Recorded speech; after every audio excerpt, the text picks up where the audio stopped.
What's up guys, and welcome to my 6.4 updated Flins guide. In this video I'm taking you over everything you do need to know in order to understand and build Flins, including a kit overview and also constellation overview, best weapons to use, best artifact sets, the stats you want to run for main stats and also Substat goals, and finally some general team building ideas. Flins' normal attack string is just a 5 consecutive attack string. His skill allows Flins to enter his manifest flame form, where Flins' normal attacks will now deal electro damage that cannot be overridden by other elemental infusions, and he will not be able to perform a plunging attack. His interruption resistance is also increased, and while you are in the manifest flame form, the elemental skill that you had previously outside of this form is replaced with Northland Spearstorm. His new skill will now summon a flurry of spears in front that deals electro AoE damage and causes his burst to be changed with a different special elemental burst for the next 6 seconds after cast. The base cooldown of Northland Spearstorm is 6 seconds and cannot be affected by other effects. So quick understanding on that is pretty much when you go into it for the first time, you enter the actual manifest form. All your attacks will not be electro, you can't plunge. And while you're in that form, if you do use the skill again and have the one that summons the flurry of spears doing the AoE electro damage, your burst gets changed with a special burst that you would use instead. Now for Flins' actual burst, he does have 2 bursts. The big burst will deal AoE electro damage, and after a short delay will deal 2 instances of middle phase and 1 instance of final phase AoE electro damage, which are all considered lunar charge damage. If your moon sign is Ascendant Gleam, his skill is enhanced. If there are thunder clouds nearby, Flins will deal an additional 2 instances of middle phase lunar charge electro damage. And if you were to use his special elemental skill Northland Spearstorm, the burst is actually changed. So now his elemental burst is no longer the big burst and now is what we call the mini burst. The mini burst or Thunderous Symphony consumes less elemental energy to unleash a special elemental burst, which will deal a single instance of AoE electro damage that is considered lunar charge damage, and having Ascendant Gleam will enhance the skill in the same effect, but slightly tweaked. With having thunder clouds nearby, Flins will deal an additional instance of lunar charge AoE damage. So as I did mention in the skill, if you don't have his elemental skill active, so you are not in the extra form, pretty much when you are not in the form that deals infused electro damage, you will be able to use his full burst, which is the big burst where he kind of flicks his lamp to the front and has the whole animation playing. However, if you do use his skill in his mode, you will consume energy and then be able to use a special version of his burst, which we call the mini burst, where instead he will kind of go up into the sky and kind of do a special looking plunge. That is the main integral thing to his playstyle. For Flins' passive talents, his Ascension 2 lets Flins gain a corresponding buff based on the party's moon sign. If having Ascendant Gleam, lunar charge reactions triggered by Flins will deal an additional 20% damage. His Ascension 4 will make his elemental mastery increase by 8% of his attack, and the maximum increase obtainable this way is 160. For his A6, when a party member triggers a electro charge reaction, it is converted to lunar charge reaction, with every 100 attack that Flins has, increasing lunar charge base damage by 0.7% up to a maximum of 14%, and Flins being on the team will increase the party's moon sign level by 1. Finally, for his constellations, his C1 will reduce the basic cooldown of his special elemental skill to 4 seconds, so instead of 6 it is 4. And now when party members trigger lunar charge reactions, Flins will recover 8 energy. Flins will recover 8 elemental energy that occurs every 5.5 seconds. His C2 for the next 6 seconds after casting his special elemental skill, hitting an enemy with his normal attack will deal an additional 50% of Flins' attack as AoE electro damage that is also considered lunar charge damage. And having Ascendant Gleam will make it to where when Flins is on his field, after his electro attacks hit an opponent, it will reduce the opponent's electro res by 25% for 7 seconds. His C4 increases Flins' attack by 20% for free. Additionally, his Ascension talent Whispering Flame is enhanced, which is his A4. Now Flins' elemental mastery is increased by 10% of his attack rather than 8%, and the maximum you can get this way is now 220 instead of 160. And his C6, the damage dealt to opponents by Flins' lunar charge reactions is elevated by 35%, and having Ascendant Gleam will elevate all parties' lunar charge damage by 10% as well.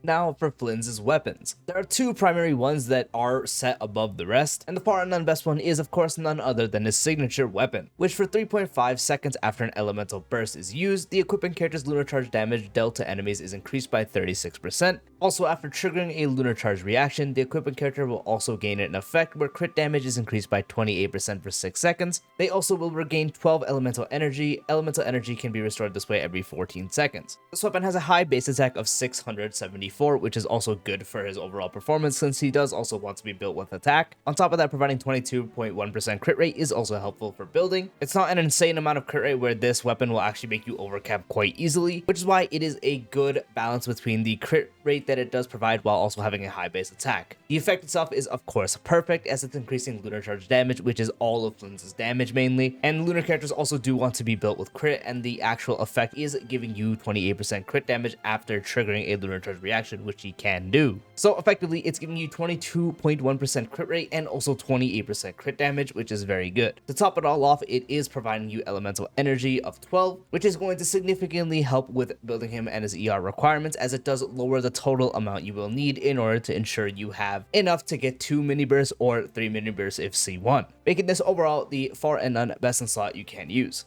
The next best option would be Sino signature weapon, the Staff of Scarlet Sands, which has a lower base attack of 542 unfortunately, but the crit rate is very high, 44.1%. The effect itself will make the character gain 52% of their elemental mastery as bonus attack. When elemental skill hits an opponent, the Dream of Scarlet Sands effect will be gained for 10 seconds, which will make the equipping character gain 28% of their elemental mastery as bonus attack with a max of 3 stacks. Comparatively to a signature, this provides a lot more crit rate but has a lot less base attack, which is an unfortunate trade-off because this actual weapon paired with his actual best in slot artifact set makes it extremely easy to overcap. So it is a bit unfortunate when it comes to that, but it is still really good if you're able to get a build where you just have a bunch of crit damage and EM attack percent rolls as opposed to crit rate. That's going to be good, and it also helps you with significantly more room of not having crit rate on your pieces. The effect also ties perfectly to his kit, since his Ascension passive can also make him gain attack based off EM, and then the actual effect works the opposite way of his Ascension passive, as his Ascension passive gives EM based off attack, while this one will give attack based off his EM. Regardless, he is built with both anyways, and this just has you have a greater increase based on them. You're getting an increase of being built with EM, and now at the same time with attack. They're just going hand in hand, so now more EM is also going to give you a big attack bonus overall. So this weapon also does make EM more valuable than not, which makes this another really good option, and overall his second best in slot to use. Primarily, those are the two that I did want to go over specifically. I'm going to attach a calculation chart over here for your next best options. As you can see, based on the chart, there is a few 5-star options you can use that are relatively marginal between each other. So just go ahead and use whichever one is free. And then of course, Deathmatch R5 for its effect is also good, as it is able to provide a good amount of attack. Of course, that is further increased or decreased depending on the amount of enemies on the field. You get the best effect with 2 or less, and it also provides a bunch of crit rate, and then its base attack is lower to trade off. But something like a Staff of Homa and also Emily's signature weapon are relatively marginal between each other. Jade Spear isn't too far off. In short, really, if you do have a 5-star spear with crit on it, it's usually going to be on the better side to use. And then for 4-star options, as you can see, one of the better ones is the Ohanashi spear, which its effect is ER, but that's also fine because it helps you significantly with needing less ER on your pieces, but also does provide a solid amount of base attack while also increasing attack in the effect. Shout out to the person that did actually make this chart. For their calcs, it is usually the one you want to go for. I will leave the link to their Reddit post on the actual description of this video. So once again, big shout out to them. For artifact sets, I'm going to keep this short because the Night of the Skies Unveiling set is really the only piece you want to use. Other 4 pieces don't necessarily work that good. There is one more that can work, but honestly, it's just better to run this. This is really the only one, but I will talk about that one in a second after this. So the 2-piece does provide 80 EM. 4-piece when nearby party members trigger lunar reactions. If the equipping character is on field, gain Gleaming Mood intent for 4 seconds, which increases crit rate by 15%/30%. When the party's moon sign is Nascent/Ascendant Gleam, all party members' lunar reaction damage is also increased by 10% for each different Gleaming Moon effect that the party does have. So besides crit and attack itself, EM is the other thing you want to build on Flynn, so this 2-piece is very helpful. On top of that, this set provides you up to a 30% increase to crit rate with the 4-piece, and usually you will always have, and not usually, always you will have Ascendant Gleam, so 30% full effect would be active, and then obviously you are triggering the lunar reactions to get the effect, which is going to significantly help with building him, as you want to have a healthy crit ratio, and this set really pushes you to get an easy 100% crit rate to ensure all your big hits are critting. On top of that, it is able to increase 10% for lunar reaction damage for each Gleaming Moon effect you do have, so for every effect you would get a 10% increase. So just overall more damage there. This is overall the best you can use, and nothing else really comes close to it. The only other 4-piece would be Gilded Dreams, with 2-piece increasing EM by 80 as well. 4-piece within 8 seconds of triggering a reaction, the equipping character will be gaining buffs based off elemental type of other party members. It's an attack increase by 14% for each elemental type for the same type as the character, so in this case it would be Electro, and then for any different type it's 50 EM. It counts counts up to 3 characters and will be triggered once every 8 seconds, and is also triggered when not on field, which doesn't really matter for him. Just like I mentioned with the Skies Unveiling set, 2-piece EM is good, and then 4-piece, it can give you attack or EM depending on whatever you do have. Using the example of Flins' best team, which is going to be one other electro character, meaning you get 14% attack and then 2 different types being Hydro and Animo, which would be 100 EM. So that is giving you 14% attack and 100 EM, which is actually really good. So if you don't have Skies Unveiling, this would be the set you want to do, but of course Skies Unveiling is the set you want to shoot for. If you have neither and you really have to use a 2-piece, you can really just do 2-piece EM and 2-piece EM, or 2-piece attack percent with 2-piece attack percent, or 2-piece attack and 2-piece EM. Whatever combination you can do, they're going to be marginally between each other, so just use whatever you do have that's good. So 2-piece attack sets can be Gladiators 2-piece, Unfinished Revelry 2-piece, Whimsy 2-piece, and Shimenawa's 2-piece, and so on. Some EM ones would be Wondrous Troop, Gilded itself, Skies Unveiling itself, so on and so forth. For the main stats on Flins' artifacts, for the Sands, attack percent is better than Elemental Mastery even if you are using Cyno's weapon, but the difference isn't massive, especially if you are using Cyno's weapon. Really just use whatever you have with the best substats. Any one that has the better substats is going to be the one that overall performs better. If you have similar ones, I highly recommend taking your build to the training dummy in Miliastra so you can actually get the proper outcome. Same thing applies to the Goblet. Attack percent is overall better, but if you have one that is just as good or an EM Goblet, then you can safely use that as well. And for the Circlet, you are going to run crit damage, as you are not really going to need to build them with crit rate. For the subsets, above all else, you want to make sure you are hitting the right energy recharge. At C0, Flins is able to get 2 mini bursts, but you still want to ensure you have enough energy recharge to suffice for that. At C1, you are able to reach 3, which actually would require a little more. Assuming no Favonius procs or anything on the team, and mainly just one electro character alongside Flins, for C0, aiming around 125 to 130% energy recharge should suffice. However, if you are running C1, then you want to aim for around 145% energy recharge to ensure you do have enough. If you are running Favonius weapons on the team, or you are running Flins' signature weapon, you can account for less needed energy recharge. With Flins' weapon, you can account for 120%-ish energy recharge when it comes to having his mini burst active for C0, and if you're running C1, you still ideally want to get around 140%, but you can go down to around 135% and most likely have enough. Once you have his energy recharge sorted out, then you really just focus on crit rate, crit damage, attack percent, and elemental mastery, as these are going to be the stats that increases his damage overall. For crit rate, just try to get it to 100%. He has a lot of crit rate access. A lot of his good weapons do provide him crit rate. Even his actual best in slot artifact set provides him 30% crit rate.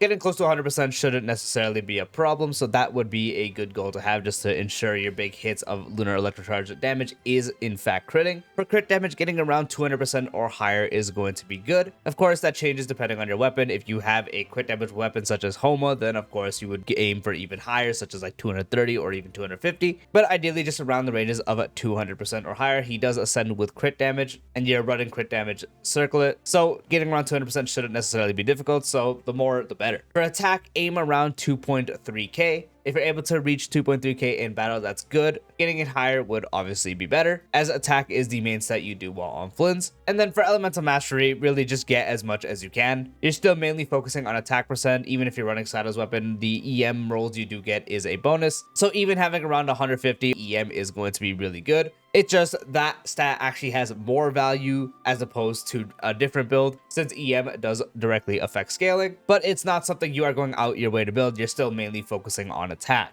And again, that does apply to even if you are running Cyno's weapon.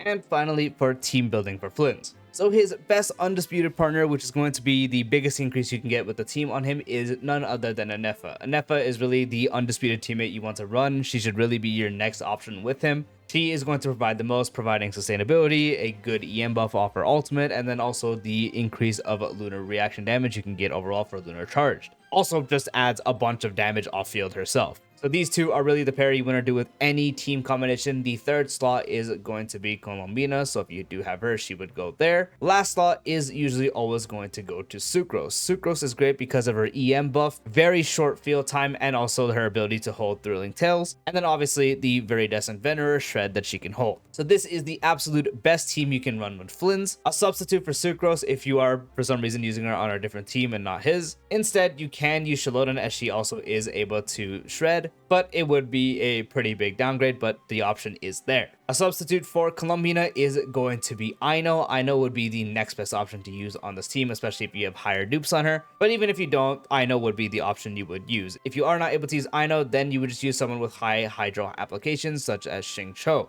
NFA doesn't really have other substitutes to use, but you can really just use someone that does good electro damage in her place. The only main option there would go to someone like Fischl. And then other teammates that would be still pretty big drop-offs, but depending on what you do have, based on having none of the other options that I were talking about. So if you don't have Sucrose, you don't have NFA, all that stuff, I'm going to go off that. So just like I did have in the example, you can use Fischl instead of a Nefa. Unfortunately, it's going to be different and no one does a Nefa's role just as good. A sustain on this team that can actually hold up really well by holding Iridescent Venerer and also Thrilling Tales is going to be Lanyan. Lanyan is also really good for a sustain on this team, and she is able to do, again, hold Thrilling Tales while also holding Iridescent Venerer, so she is able to use that role as well. And then for Hydra application, that would go to none other than anyone with just high application. So Xingqiu being the main example here, he would be the main Hydra applicator you would use if you don't have Columbina and Aino is already taken up or just not being able to be used. But really, just use Aino. To be fair, she is just going to be good, especially if you have C1 or above.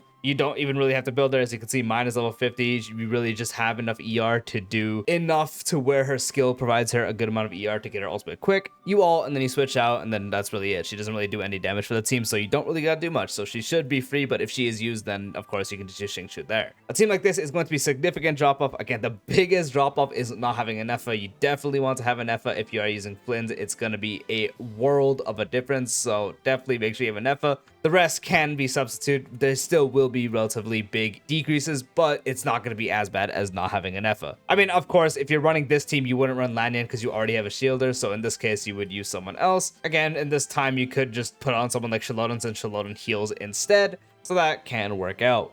And that wraps up the full updated Flins guide. I do hope you found this video helpful. If you did, dropping a like would be greatly appreciated. If you're new to the channel or haven't done so already, be sure to subscribe and turn on the bell for future videos like this, along with all the types of Genshin Impact content. And I'll see you later. Peace out.